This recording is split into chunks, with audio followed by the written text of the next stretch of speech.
Alam mo kailan lang, may mga nagme-message sa akin na nagpi-PM sa akin na gusto nila yung mga video na nagagawa ko. Alam mo, sobrang saya ko lang kasi may mga tao na nakaka-appreciate ng mga ginagawa ko.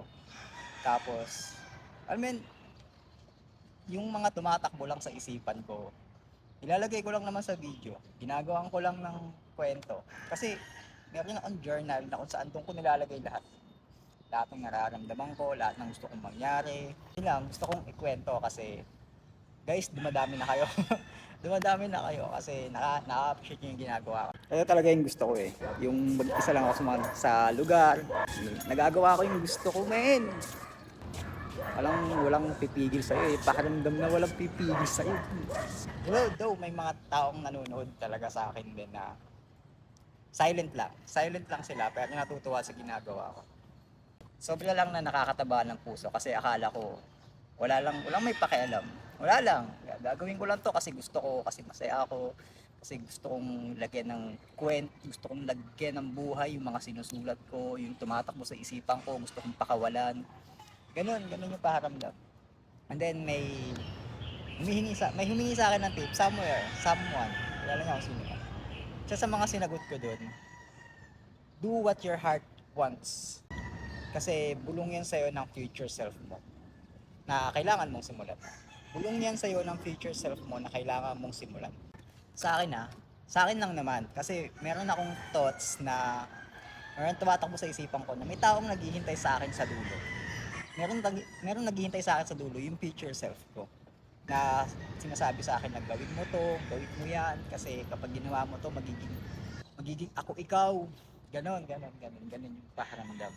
Kaya naniniwala ako na kapag merong tumatakbo sa isipan mo na kailangan mong gawin na makakapagpabuti naman sa'yo, gawin mo, tuloy mo. Lalo na kung wala ka ng mga apakan tao, para sa'yo din naman to, matututo ka, gagaling ka, magiging masaya ka, gawin mo kasi marahil yung taong yun, marahil yung tumatakbo sa isipan mo yun yung bumubulong sa'yo somewhere in this universe. Hindi ko alam. Malay mo, may multiverse na future self mo na nakuha niya na yung mga pangarap mo. Tapos kumo-connect siya sa'yo. Sinasabi niya sa'yo, sa isipan mo lang na ito yung gagawin mo kasi ito yung pinagdaanan ko. Tapos, ito lang yung mga moment. Ito yung moment ko na gusto ko lang sulitin. Solo ko to. Yun lang. Para minsan, kailangan mo ding bitawan kasi nagugutom na ako. Kailangan kong lumabas. Tsaka ilang oras na ako dito. Kanina pa yata ako 6:00. 6:00 pa ako dito. Tanggapin mo rin na napakaraming pagsubok ang pagdadaanan. Maraming obstacle, sobrang madami. Pero sa tuwing maaalala mo yung part na kailangan mo tong gawin kasi naghihintay sa iyo yung future mo, naghihintay sa iyo yung future self mo. Alam mo yung bigla-bigla ka na lang mamomotivate. Kasi hindi ko alam, basta masaya lang ako. Basta yun yung nakikita ko, yun yung thoughts ko, yun yung naiisip ko. Merong naghihintay sa akin sa dulo.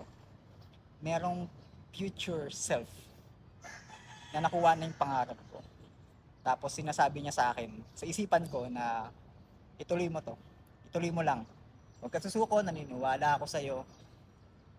Balang araw, magkikita tayo. Balang araw, Acer, magkikita tayo. Basta huwag kang susuko. Yun lang.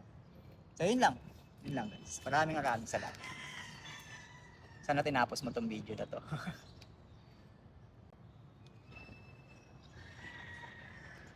So yun lang.